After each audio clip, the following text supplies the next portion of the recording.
So, how many of us are in intentional and conscious relationship with the idea or the reality that light and darkness, destruction and creation are always in a dance with each other? That the one cannot exist without the other. And in fact, the two need each other in order to create an emergence. That as there is divergence, as there is convergence, this is what allows an emergence in terms of this experience that we call life. And I just had an aha a few weeks ago listening to a beautiful podcast called Threads of Healing by Dr. Ilamanga, where she was talking to a spiritual leader, a woman who specializes in African traditions.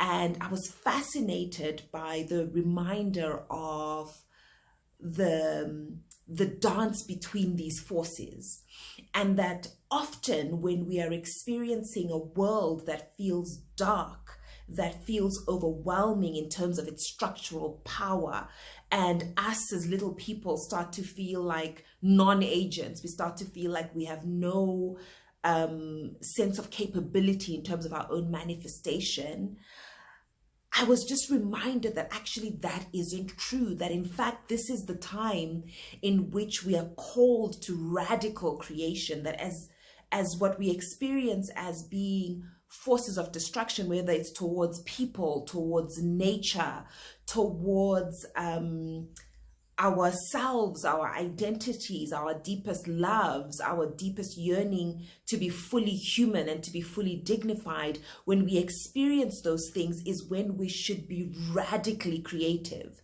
is when we should wake up to the power that is within us to co-create the world in which we live.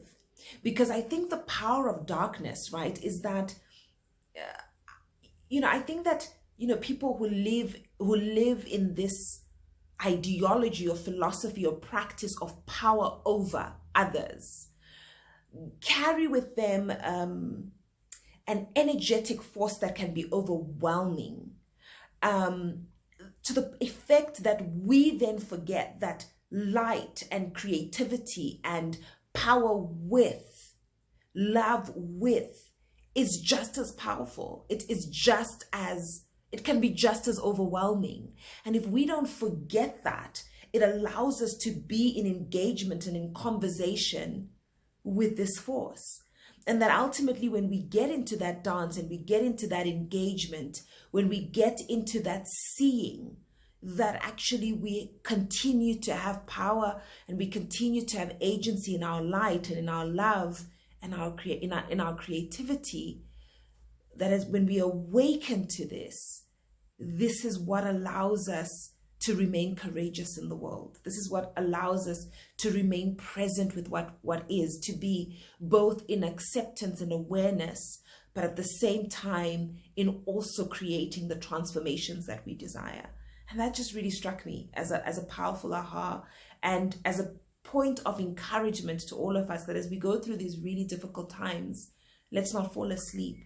Let's not be overwhelmed. Let's in fact tap into the question, what is being awakened inside of me in this moment? What am I reminded of about the dance of life? And what am I then energized to do because of that aha?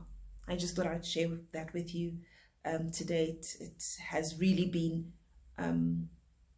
inspiring and encouraging me over the last few weeks. Light and love to all of you. Bye-bye.